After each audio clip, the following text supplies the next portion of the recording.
And I write a newsletter on psychedelics, and I wrote an art, like one of the issues on this, because I really think it's so true. I'm like, how can you be a neuroscientist? How can you study the brain and consciousness and mind and not be familiar with those kinds of states?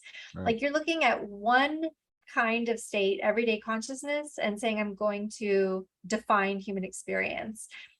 It's like I'm going to define like weather and only look at sunny days.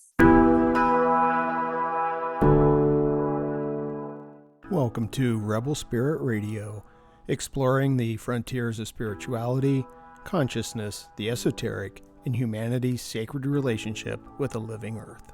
I'm your host, Nick Mather, and in this episode, I am joined by Mona Sobhani, Ph.D., to discuss her book, Proof of Spiritual Phenomena, a neuroscientist's discovery of the ineffable mysteries of the universe. Mona discusses her journey from what she describes as the religion of scientific materialism to accepting a spiritual paradigm, the truth of psi phenomena, and the value of psychedelics in understanding consciousness. Also, please be sure to like and subscribe to this podcast on whatever platform you use to listen or view podcasts, and please consider sharing it with friends and family. Your support is truly appreciated. Mona Sobhani, Ph.D., is a cognitive neuroscientist. A former research scientist at the University of Southern California, she holds a doctorate in neuroscience from the University of Southern California and completed a postdoctorate fellowship at Vanderbilt University with the MacArthur Foundation Law and Neuroscience Project. She was also a scholar with the Sachs Institute for Mental Health, Law, Policy, and Ethics, and her work has been featured in the New York Times, Vox, and other media outlets. Mona, welcome to Rebel Spirit Radio. Thank you for having me. I'm excited to be here.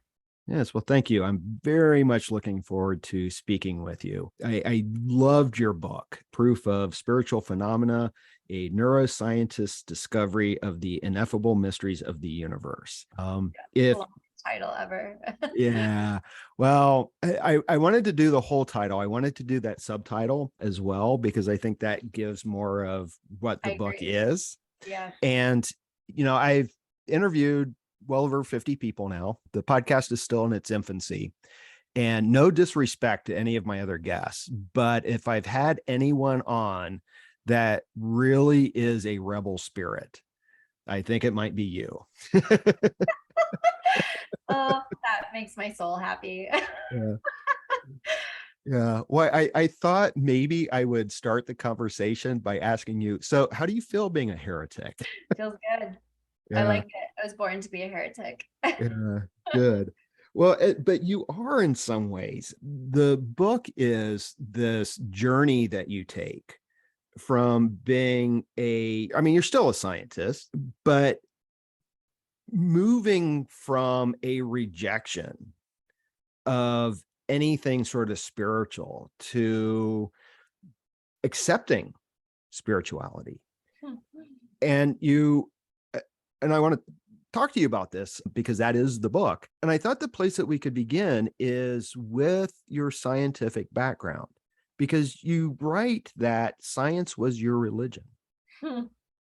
Yeah, it was. Yeah. I was never very spiritual or religious to begin with. And then I became anti-spirituality and anti-religion over time, just, I don't know, through society, through personal experiences or whatnot. And then finally with my scientific training, they really drill it out of you. And especially in neuroscience, as I talk about in the book, it's a lot of, all meaning and coincidence, and anything that you want to decipher in that way is all from your brain, and that you can't trust your perceptions and your, like, the meaning that you derive it's like good for you, whatever you want to do with that, but it's not actual, like there's no actual meaning out in the world.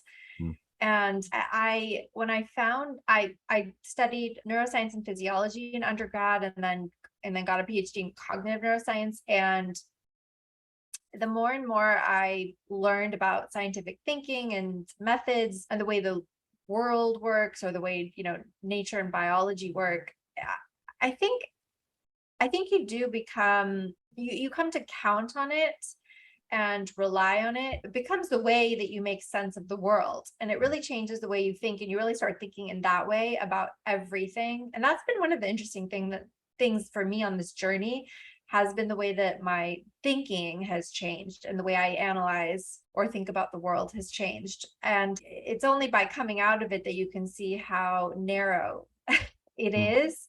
But when you're in it, you think it's the truth because that's what they tell you. And then also that's what our Western society, recently too, there's been a huge emphasis on data-driven, evidence-based, science-backed. Like you see this language everywhere as though, like science is the only way that we can find truth. And so you really come to believe and embody that. And when you're in it, you don't think it's religion, you think it's science. You're like, this is the truth. This is the only way to the truth. But so that's why I say it's like science is my religion. And it is kind of a cult in the sense that you really aren't supposed to question it. And I mean, within the academy, we do question logistics, like, the way we publish papers is pretty crappy and whatever, but you don't ever question science, Right. unless you're having drinks and and people are being more honest. But yeah, so it really was kind of my religion. It was the way I made sense of the world. It's what I believed in. And, I still think it's very useful. And of course, obviously it's been very useful for society, and it's useful for, logical, rational thinking, the deductive reasoning. It's all very helpful in your day to day, but it's just not the only thing that's helpful. Right. And this science religion, or I don't know if I want to say religion of science or however we want to refer to it, it seems that the primary dogma within it is this scientific materialism. Mhm. Is that correct? Yeah, I think so. Yeah, you're right. Yes. Yeah. Yes. Very Yeah. much about world is made of matter. It's physical. We can only count on things we can measure. And anything else that you want to, that's so it is kind of that culty aspect comes in. If you try to talk about something in that academic context about things we can't measure or we don't have explanations for, because then it's like, well, we can't measure that, or it's not real, it's not important. Yeah, so it is scientific materialism is the paradigm, and to suggest otherwise is philosophy. It's not, it has no place in science. Right. And I think that they need some philosophy. Oh, I agree. Yeah. Well, and this is one of the reasons. It's one of my personal interests, and there's several ways into this that might deviate from the book a little bit. But one of my interests from a philosophical perspective is this question of consciousness. Mm-hmm. And that's interesting, and this is why I'm so been looking forward to speaking with you, since you're a neuroscientist. And I'm going to share something with you, because I had a conversation once with a neuroscientist at UCLA. And the conversation was, I had participated in a sleep study because I have a tendency to have insomnia. And so I was all wired up, and they were connecting everything. Everything was all connected up. And I was woken up by one of the nurses because one of the things on my head came loose, and she came in, and I spent the rest of the night angry because I had almost been asleep. And I just spent the whole night just kind of like that. And I was wide awake when the nurse came in and at the end of the sleep study. So when I got the results, they told me that I was waking myself up snoring. And so I asked, so I called this neuroscientist who was the one who looked at the results. And my background in philosophy kicked in, because she, like I said, was saying that, well, no, you were waking yourself up snoring. I'm like, well, was there a recording of this? Because as far as I was concerned, I was awake. Mm-hmm. Mm-hmm. And she said, no, we don't have any audio recordings of that. I'm like, well, how do you know then I was asleep? How do you know then? Well, because all these signatures, according to the brain waves and everything, is saying that this is what was going on. I'm like, but that's not my subjective experience of it. And so I think she got really aggravated, but eventually she admitted to me, you're right. We have no way of knowing what your subjective experience was. Duh. But I mentioned that because it seems like with this scientific materialist perspective, the inner subjective experience is what is more often than not completely excluded from scientific data. Yeah, it is.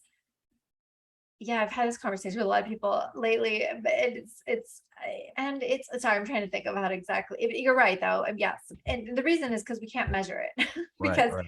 we can measure it in terms of, we can make surveys and we can ask you, and that's how we measure subjective experience. But to capture, like, think about a survey with 15 questions, like, does that really capture your experience in a moment? Like, how could it really can't. And you have to decide which one of the 1,000 variables of your experience we're going to measure and assume it's independent from other things, or try to control as best we can. We really can't measure it. And there has been this emphasis in scientific materialism, as I was talking about, things that are physical.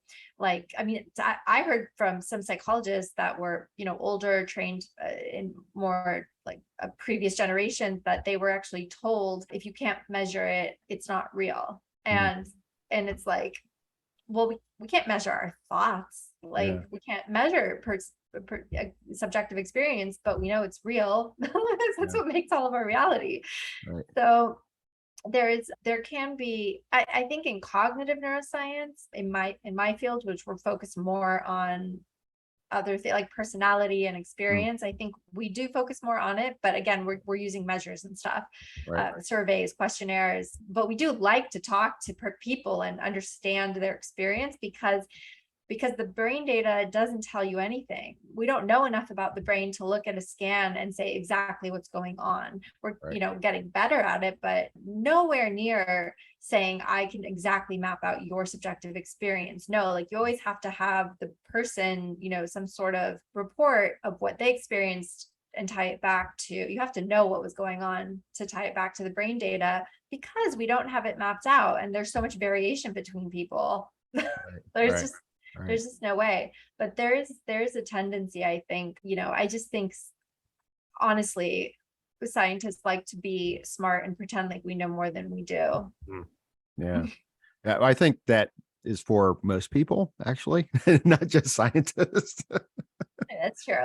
Yeah, it's like, I guess it's a kind of a human thing to do that. Yeah.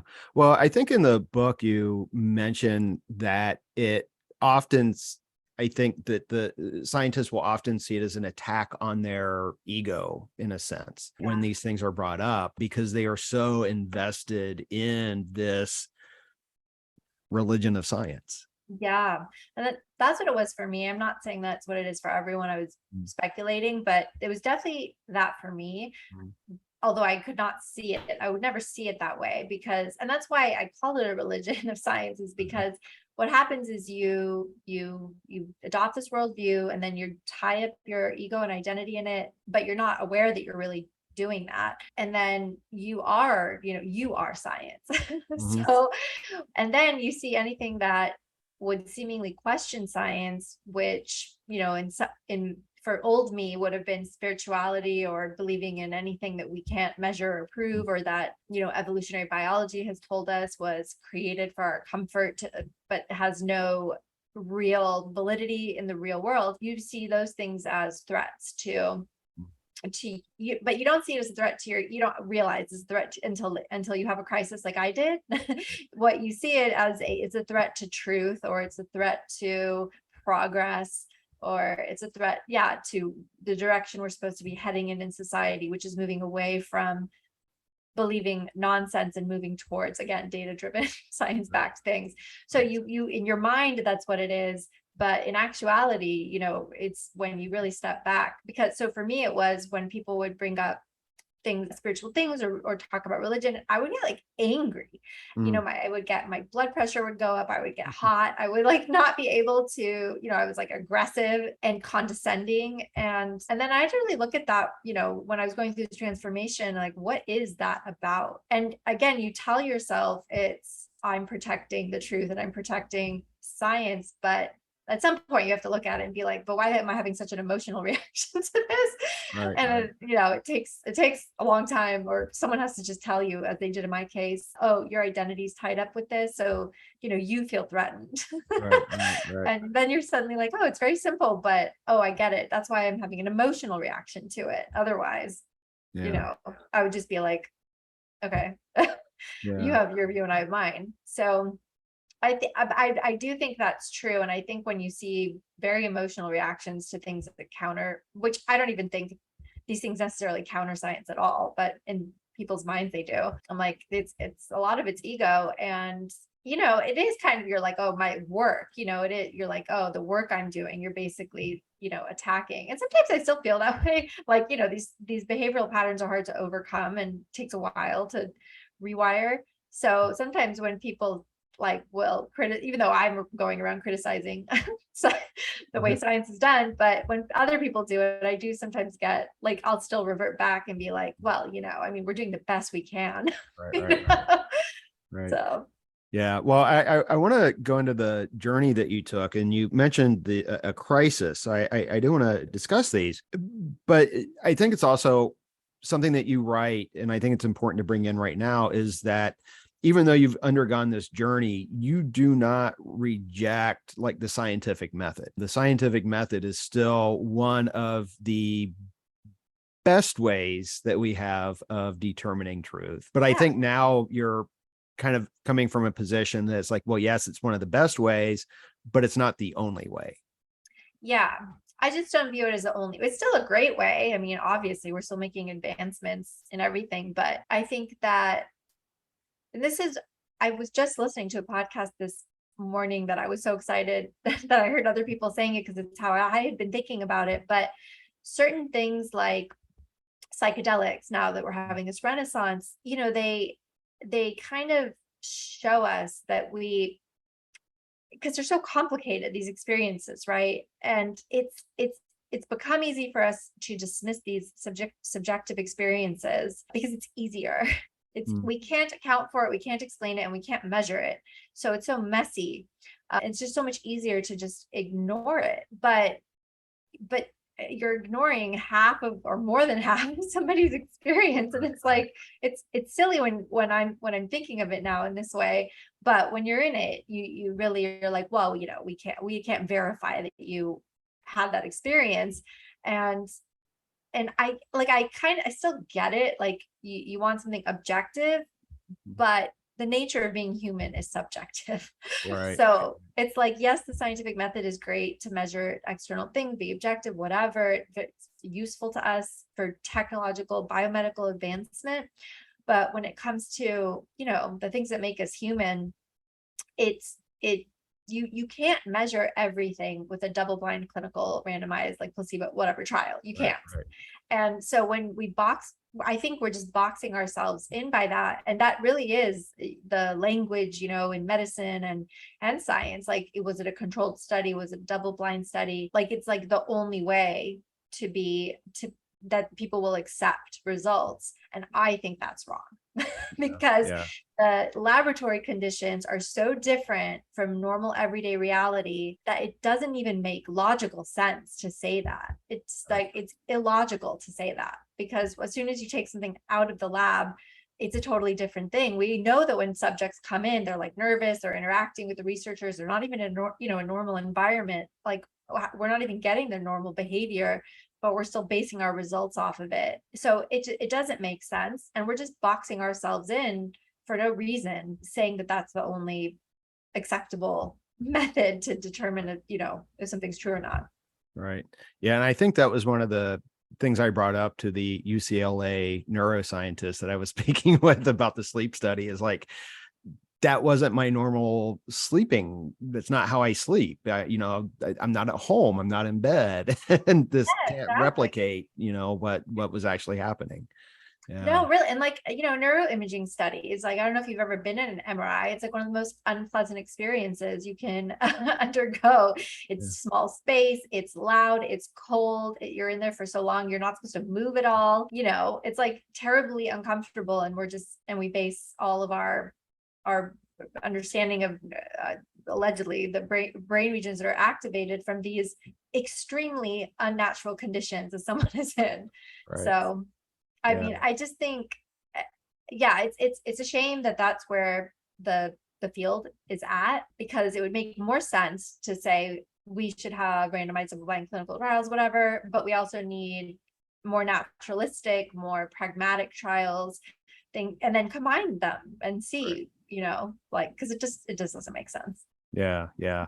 And we'll come back to this a little bit, but let me ask you about what initiated this change. What got you from the person you were to the person you are now? Yeah. So let's see. I I was I always had these thoughts about science, by the way. These were already kind of already there, but which is why I never wanted to like be a faculty member, right? Like I never wanted to write grants and do MRI research forever, because I just didn't think it was really going to ultimately help us understand the brain. But what happened for me is, yeah, I mean, graduated, I was doing the normal things, postdoc, and then I got this research scientist gig at one of these labs at USC, and everything was like what I was supposed to be doing, and the work was kind of interesting, but I wasn't that in happy, really, that fulfilled. And then in the background of all that, I'm Persian, so my cultural heritage is Persian, and in our family, we have a tradition of using coffee grounds, these Armenian or Turkish coffee grounds, to you dry them, they create pictures, and if you're lucky enough to have some sort of intuitive reader, they can look in the cup and divine your past, present, future. And so it's in our culture, and my grandmother used to do it, and my mom learned from her mom, so my mom would do it in the background. I never paid attention to it. I didn't even know what was going on, actually. Like, thinking back, it's funny, I'm like, they would drink a lot of coffee, but I had no idea what was going on. And then when I was in grad school, my parents live in LA, and I was in LA, so I would go home on the weekends, and I would have coffee with her, and she would absentmindedly just start reading for me, and I didn't really, it was just a bonding moment, and I let her do it. But I started noticing over the years that she was more right than she was wrong, and she would just see things like, call out things like, and she would say things months in advance, so that I would be like, that's not going to happen. Like, oh, looks like you might switch offices or something like that, where we weren't expecting to switch offices, and then months later, like, suddenly we're switching offices, and I'm like, what? How did you know that? So like, there were a lot of things like that made me like I paid attention to the readings. I took copious notes. But I couldn't reconcile it with science. I couldn't explain it with science. So I just lived in cognitive dissonance, separate. I was just like, all right, well, there's coffee, and then there's science. And then in 2016, she saw this really big event coming. She was like, oh, you're going to get some really bad news. And she never said things like that. And she saw this weeks in advance, again, just so many, 5 or 6 weeks in advance, and she kept seeing it every week, and she was being weird, like, I know my mom, and she was getting really weird, and I was like, what is it that you're seeing? But she wouldn't tell me, because she didn't want to worry me before it happened, in case it didn't happen. So weeks later, I found out one of our professors was killed by one of the students in our program, and it was terrible. Obviously it was, and I knew him, and he had helped me on one of my dissertation experiments. And I remember just being like, I had already the coffee, I knew it worked, but this event, was very upsetting, because it was like a life this time, it was a very emotional event. And so I was very shook by not only the event, but that she had seen it. And I just couldn't get past like, how could we be sitting here 5 weeks before it happened? And she saw it, like, how I couldn't understand. And why, like, was it fate or destiny? Is there such a thing? Like, I had never really thought about that before, but for some reason that kept coming up in my mind. I didn't do anything at that time, because I think I was just starting a new job. I was kind of in grief and just like whatever, but it planted a seed. And then 2 years later, my mom was reading again, and she saw this relationship coming, and like I said, I wasn't in a great place, like super fulfilled. So I thought, oh great, this will make me happy. And then it came and it was not that great. So it ended. And then my mom, had said all the details were right about everything, but she was like, oh, it'll be a positive thing for you. And I remember when we broke up, I was like, this is not positive. You were wrong. How could you, why are you always right? And this is wrong. And then I was just kind of lost. It was like the dark soul of the night, because, or did I say that right? Dark night of the soul, because I was not in a great place to begin with. And so, I was just, it was like the last push, like off the cliff.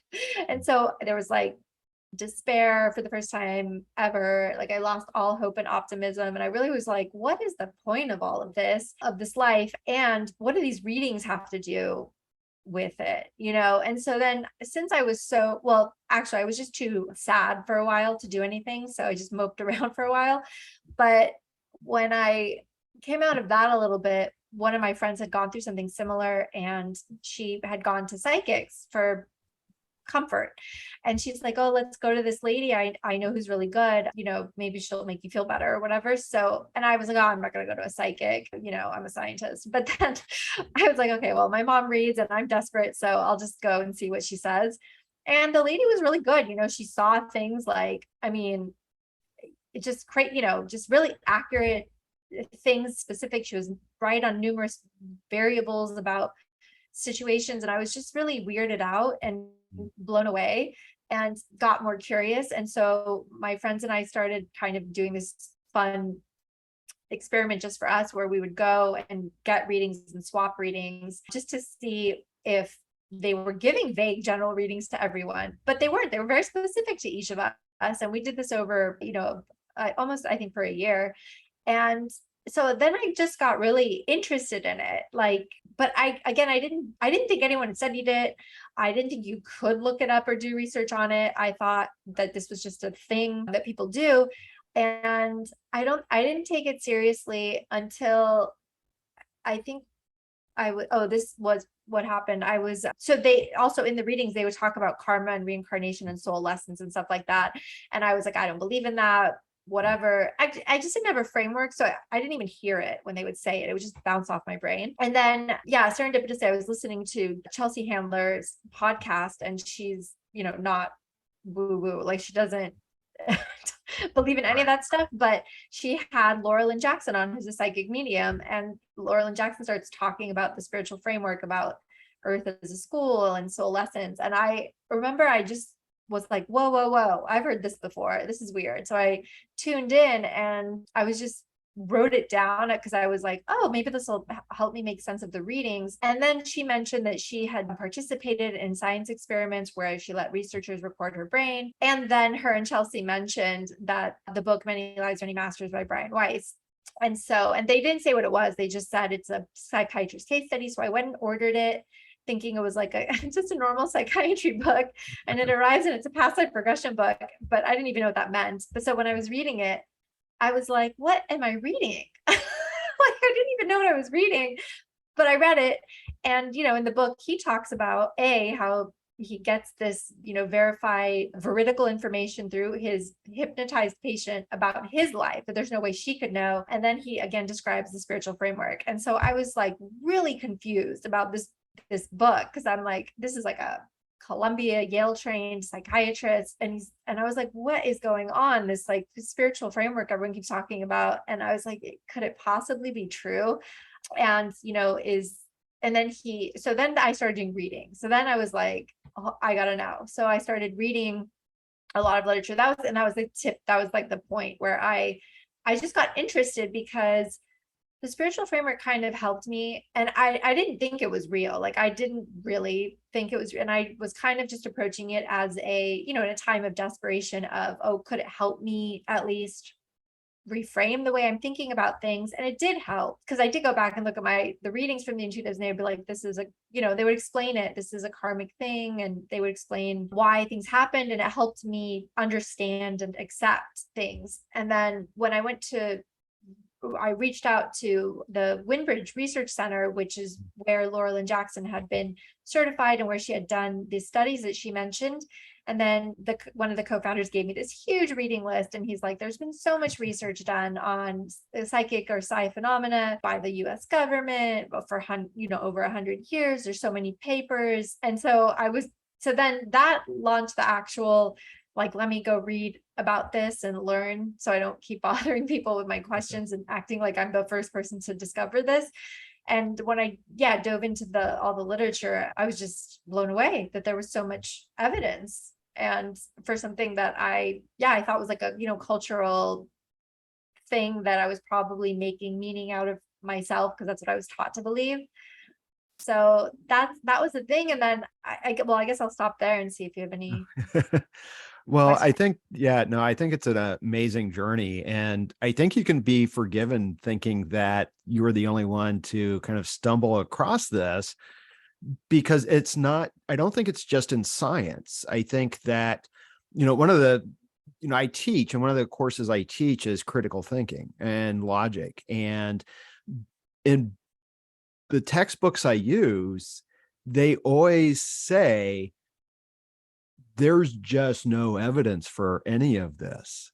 Yes. And it's just false. And, I've had this ongoing curiosity. And so I've done reading on so I understand, the work of Dean Radin and the Woodbridge Institute, Ian Stevenson and whatnot, because my starting place was always the spirituality, but I knew that there were scientific studies with all of these things. And it just occurred to me that what we're doing with our students, and like critical thinking is a required course for most students, is like we're just indoctrinating them. Yeah. And that's not what critical thinking is supposed to be. It's supposed to be looking at something. And this is one of the reasons why I really liked your book, because one of the things you write in this is this is a direct quote: the meaning of science is not to be skeptical, but to be open, inquisitive, curious, and always striving for the best explanation of a phenomenon. It's what we're supposed to be doing. Yeah. Yeah. But and you're right. When I went to, I just had accepted the narrative in mainstream culture and mainstream science, which is that there's been no evidence that paranormal or parapsychological things occur, that they've been investigated and debunked. Right. And even today, when this is another one of these learning moments I'm gonna have to when I'm talking about this with people, like, I've spent years, like, at this point, reading scientific papers, speaking to the researchers, reading their books, like, and then I'll talk to someone and then they'll send me one article about how, like, a seance was debunked, Right. after our conversation. And I'm like, okay, like, I'm getting annoyed because, okay, and I get it, because that's probably what I would have done. And that's the narrative. It's like so strong in the culture, but you kind of want to scream and be like, like there's a lot, like you said, critical thinking. Like, do you really think this one article is a good argument for a whole entire phenomena? Or like, do you really think that the majority of humans who believe in this stuff, which is like the majority of humans across all cultures and all of time, are that dumb that we're not able to, like, discern cause and effect, or relate things? But that really is what we're taught, and that is the narrative, is that we misperceive things, we misconstrue things, we want to find meaning, so we find meaning. And while those things are true, it doesn't make the other things untrue. It doesn't make it untrue that you can have a dream that comes true exactly as you saw it the next day. So it's a very difficult thing to come up against. It takes a lot of tenacity. Yeah, for sure. Now, as you were exploring all of these different phenomena, and I'm going to resist referring to them as paranormal, because you also write in the book you don't like that. You don't like that word. Was there something that you realized that there was like a moment of no going back? I had so much going back and forth in my mind. It was like excruciating. I couldn't fully accept it because it was the indoctrination is training runs deep. My first turning point was kind of the Stargate stuff, just because I read the papers, I read the books, and I spoke to them, the physicists who did it. And they told me these incredible stories. And at that point, I wasn't writing a book or anything. I was just like a person reaching out to understand it for myself. They didn't need to speak with me. I find it hard to believe. Can you say Sorry, what yeah. the Stargate? Oh, yeah. The government funded for like 20 plus years research into psychic phenomena. So they had these, and it was funded by NASA first, then the CIA, then in Army intelligence or defense intelligence. But it was so successful that it went from program to program, went over 20 plus years, and they would use really gifted psychics initially and give them like a coordinate, a latitude and longitude coordinate, and have them give their impressions of what they perceive. And it was found to be like statistically above chance accurate. And they had, like hundreds, thousands of trials, hundreds of experiments. And then it was so good that they ended up training people in the Army to do it. And they used it operationally in the military. This is so well documented. But a lot of people don't like things from the government because they're just like, oh, it's misinformation. But for me personally, since you're asking me, one of my turning points was that, because I was just like, I just think it would have to be like a monumental like fraud for like these people to, I don't know, live in that way and lie to someone like me even, but better than that, the papers speak for themselves. They published in Nature, they published in the IEEE, the engineering journal. That one was one of the first turning points where I was like, ooh, okay, so psychic phenomena is real. But surprisingly, I still went back and forth for a long time because that's how deep it goes. And then my personal experiences really sealed the deal for me. Like, I've always had precognitive dreams, but since I've been on this journey, they've like like times 100 have been going on. And it's just to the point where it's undeniable, and also in readings, I've had so many intuitive readings at this point out of curiosity, just like I'm so curious at the way the readers are different. And I've had them say things that, like, specific names of things in my life and people that are not common names. So they've proved it to me in so many ways. And I actually have a friend who's super intuitive, and he's the one who was the final nail in the coffin, because he's so intuitive. And now we're really close, but we weren't that close before. And I would speak to him, and it was like he was in my place with me every day. Like, he knew everything. And it's just, you can't explain that with scientifically, with statistics. I can't guess that. I can't guess what your day is like and get all the variables right, which he could do. And so it's like the science is great because that's what you have to use, unfortunately, to talk to other people about it. But the personal experiences are the ones that are the powerful ones, that give you goosebumps, that move your emotions, that are meaningful for you, that really convince you, Okay. All right. Yeah. And I think those are still really important. Again, it gets back to this idea of the subjectivity of everything. But it's interesting because a lot of this, especially with the precognitive dreams, I've had a couple of guests on that have written about precognitive dreams. Eric Wargo, who's a science writer, and Gary Lockman. And I just spoke with someone, Bernard Beitman. I think I got his name right. I know. Yeah. And he wasn't really writing about precognitive dreams so much, although it was partly part of his work in Meaningful Coincidences. But what everyone recognizes is that precognitive dreams violate physics as we understand it. Because physics is supposed to be, that causal mechanism that time moves forward. So we should not be able to have knowledge of something before the arrow of time gets there. Yeah, but I understand that's the argument against it, but I also understand there's a lot of physicists who don't think that physics is finalized or solved. So again, I think we're just going to box ourselves in if we say violates the laws of physics, period. It's like, instead of deciding what the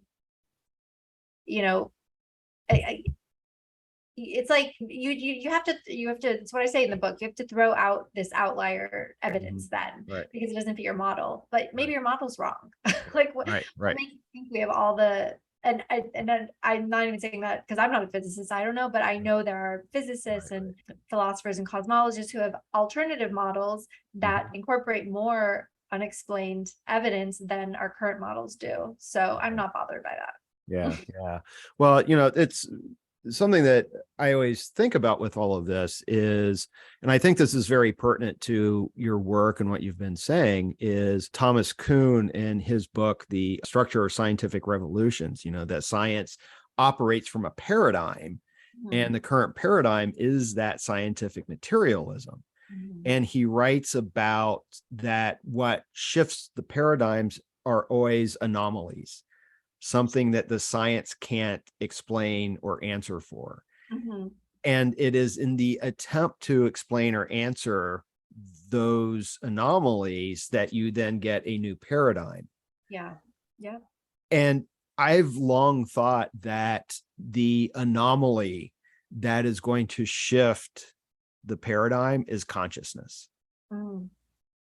Yeah, I agree. Yeah, and that's why I mean, that's what I was realizing as I was going through this is we just conveniently ignore these things we can't explain, because if we don't, we're gonna have, it's gonna be a lot of work. And it's a lot of I mean, at the time, actually, before I found the other philosophies and other models of the universe, and oh my gosh, it was so hard for me to even understand consciousness. And like I would read these things and say consciousness is fundamental, and I'd be like, wow, what does that even mean? Because that's what we don't even know what consciousness is. Right. And it was really hard to get my mind around that one as a neuroscientist. I mean, that was the last thing to open to me, was the possibility that consciousness extends beyond the brain. Like in the beginning, I was more about just the psychic phenomena, like, oh, information's coming in, your brain processes it, but we just can't measure whatever signal it is. So I was still within a materialist framework. But yeah, the worldview flip was harder and came later. But eventually I got there because I just kept learning more and reading more about these cases, these things that we ignore. And then I really started to think, well, what if I just like allowed, well, what if? And I'm like, okay, well, this model makes more sense. Right. Right. Right. Incorporates more, and I don't have one model I believe in or think is accurate. I've actually given up on that. I don't Right. even know. I just know I don't know anything now, but I just know whatever we got going now doesn't explain everything. So, and I understand that it's scary to update it, but it's cowardly not to. Right, right, exactly. Well, and one of the things I was thinking while reading your book and thinking about Thomas Kuhn and his work is that by rejecting and not even acknowledging all of the studies that have been done on science can't progress. Mhm. It's holding itself back. Yeah. Yeah. I think that's true too. I think that's part of well, when I was going through this, I was thinking, once I removed those barriers from my own mind and thought, okay, well, what if this is all true? Or what if, and I thought, well, what does that mean for the way we do science? And what does it mean for science? And yeah, I was like, this is actually terrible that we don't include all of this stuff, because we really don't have an understanding of what it is we're dealing with. And I felt that way too when I tried. I feel the same way about psychedelics or any kind of mystical experience, because now that I've experienced those states, I can't even imagine.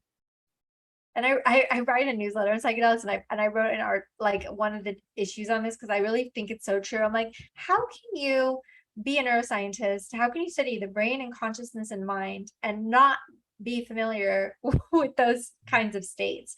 Right. Like you're looking at one kind of state, everyday consciousness, and saying, I'm going to define human experience.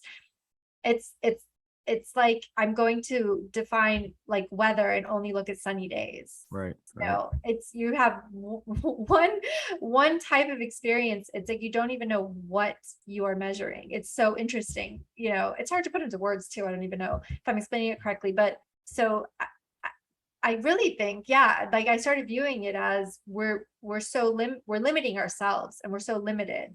And of course we're not making progress, like, yeah, we're making progress, but imagine if we tapped into, and accepted all that other evidence, there would be so many new permutations and directions to go, and possible innovations to be had.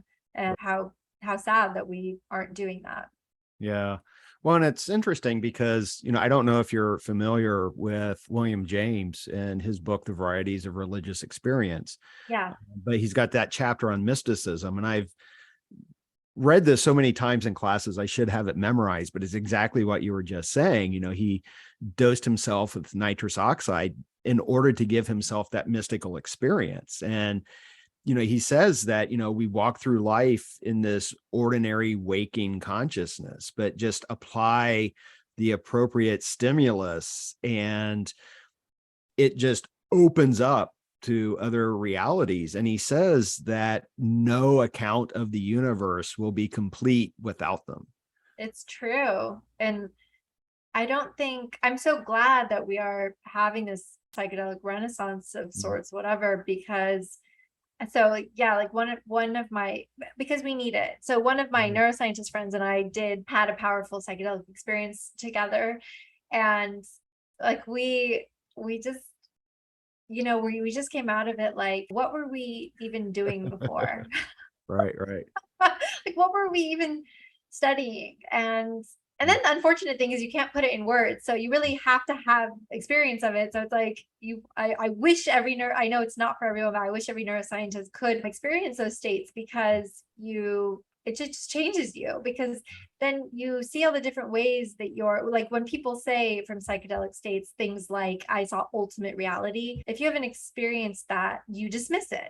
And you're like, oh, well, maybe it's because it was such salient stimuli that like your brain defined it as real. Like you start coming up with these explanations, which may or may not be true, but when you experience it, you're like, oh no, I know what I experienced. Right. Like, I know. And when you say you became the universe, you're not like, I saw the universe, like I became it. And that's an interesting thing for neuroscientists. What does that mean, became? Because we're embodied, the way we relate to our environment and have distinctions between self and other.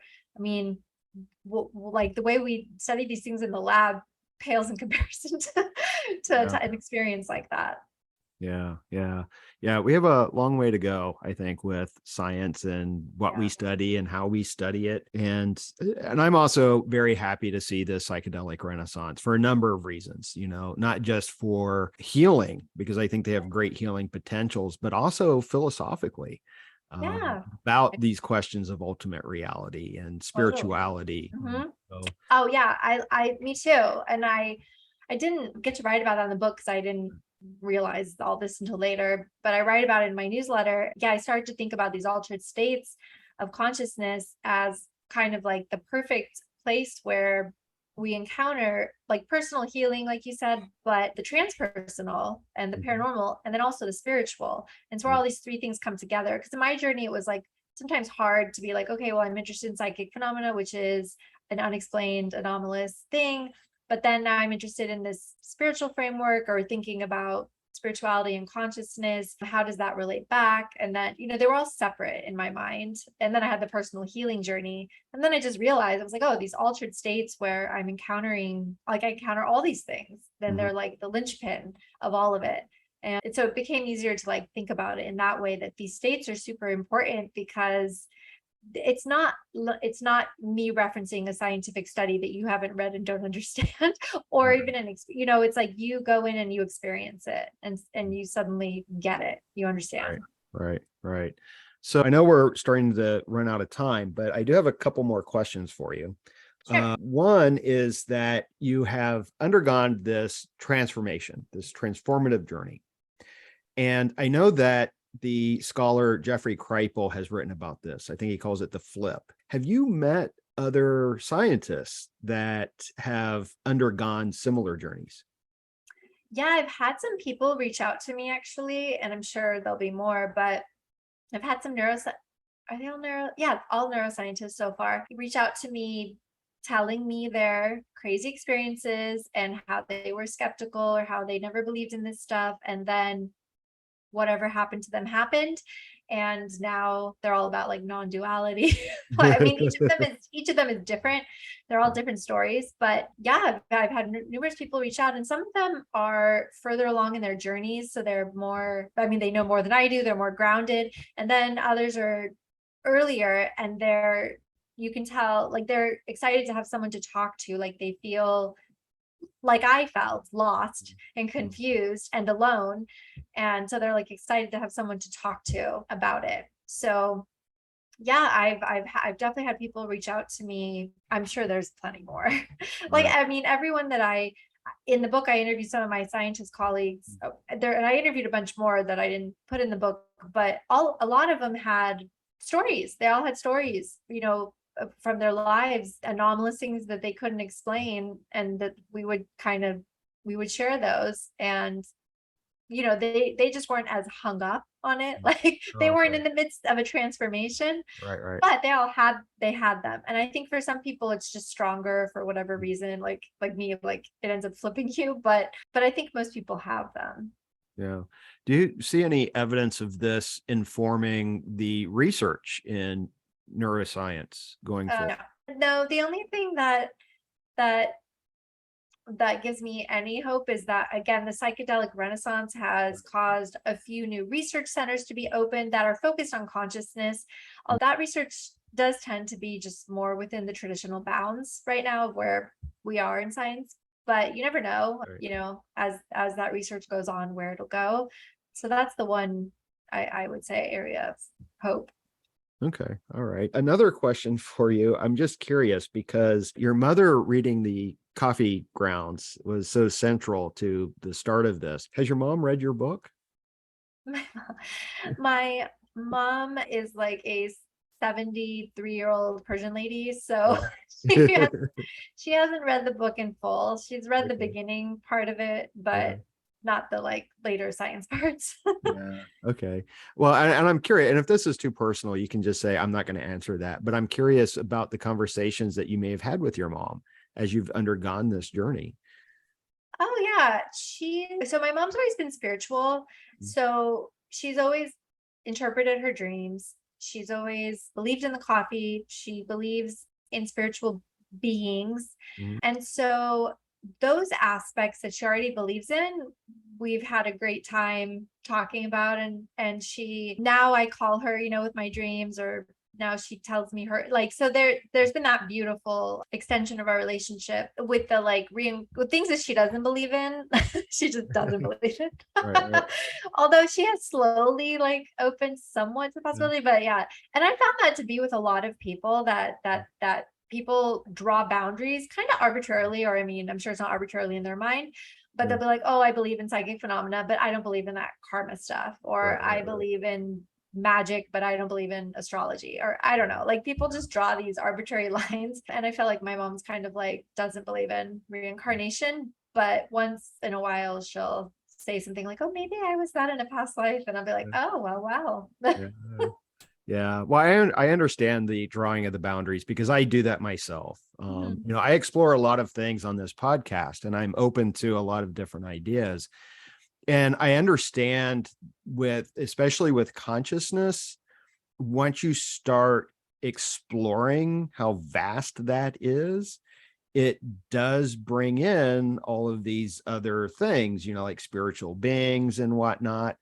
But I have, and this is one of the boundaries, and I have one of my best friends chides me about this all the time because I put a limit on fairies and the fae. And the joke is I am not going to talk to anyone who is going to tell me about the fairy king. That's just not going to happen. Yeah. But Say I also, I intuitive in the book. yeah, but I also know that there's a part of me I I don't know. I don't know. And I Yeah, the think that's the issue with spirituality, right? yeah. The way I had that issue too. Like, when I was doing this, I think people were trying to talk to me about UFOs, like on the Right. journey. And I was like, please stop. I do not care about UFOs. I do not want to hear about them. I'm just not interested. And it took me to go to Jeff Kripal's work to Yeah. see that it's all related. Yeah. And I still don't really care about UFOs, UAPs, but whatever, I get that they're related. Yeah. And I think the way I think of it now, which is like, who knows, this probably will change, but I do feel like our minds do interpret. And I do feel now like, I think asking, is this or that real, is the wrong question. Mm. And yeah, so when I hear things like that, like me too, I get uncomfortable, not uncomfortable, but I'm like, if someone mentions Bigfoot or something, I'll be like, okay, oh God.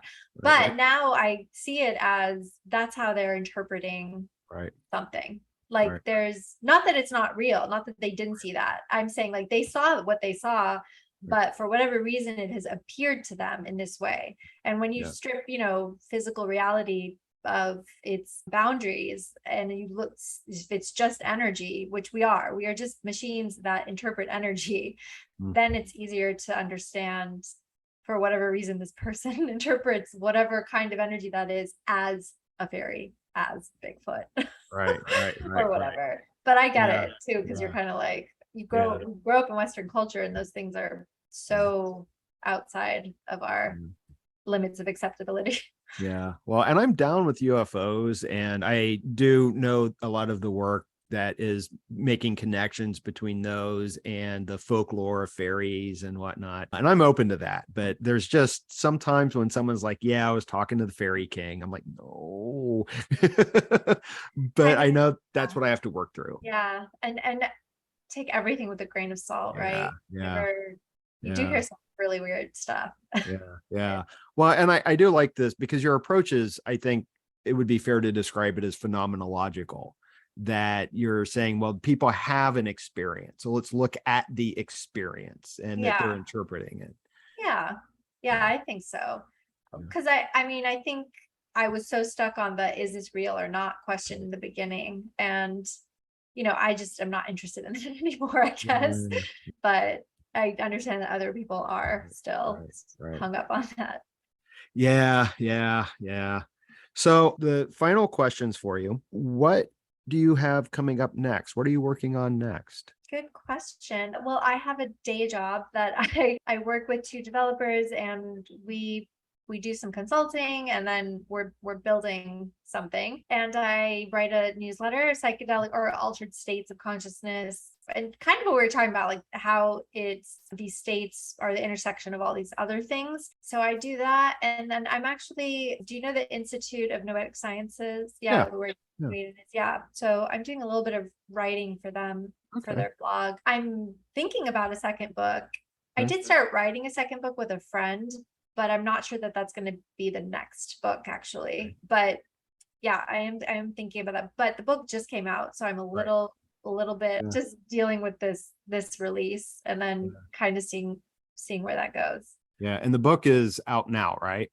Yes, it's out now. It came out last week. Okay. Yeah. Yeah. Wonderful. Yeah. Congratulations on that. Yeah. It really was a great read and it was a fun read. And so I would highly recommend it to pretty much anyone who's interested in this topic. Thank you. And I will put links in the show notes in the video description for it. Where can people go to find out more about you and maybe sign up for that newsletter? Yeah, my website has everything. It's monasobhaniphd.com. And you can sign up for the newsletter there. I try to post all my appearances and goings on there. Okay. So it's all there. Okay. Wonderful. Wonderful. Well, Mona, thank you so much for taking the time today to speak with me. I really enjoyed the conversation and I hope the book does phenomenally well. Thank you so much. It was a pleasure. Yeah, it was fun.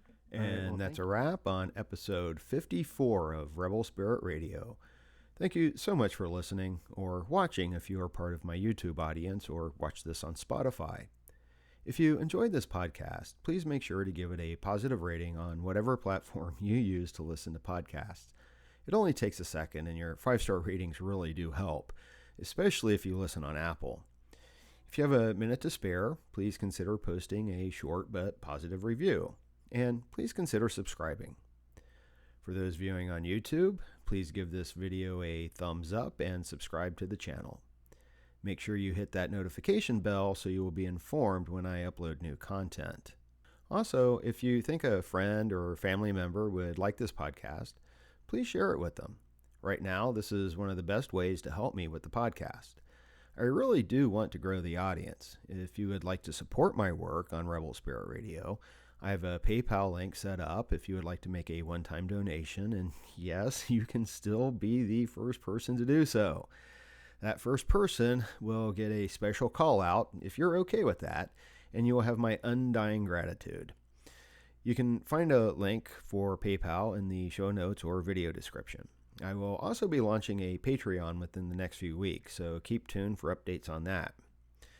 As I keep saying, I've got big plans for Rebel Spirit beyond the Rebel Spirit Radio podcast. I do want to create more video content for the YouTube channel, including more book reviews, educational videos on topics concerning spirituality, the history of religion, and the religious response to the climate crisis. I'm also planning some live stream episodes. The first will be with returning guest Dr. Sharon Kogan, where she will offer a Jungian analysis and interpretation of dreams for participants. We're still working on scheduling this, but it will likely be near the end of October. So be sure to follow Rebel Spirit Radio on Facebook and or sign up for the newsletter at rebelspiritradio.com. That way you'll be informed of all future live events. Implementing all of this is going to take time and resources, so anything you can do to help will be greatly appreciated. I'm Nick Mather, and you've been listening to Rebel Spirit Radio. Until next time, may you be in peace, may you flourish in all possible ways, and may you continue to nurture your rebel spirit.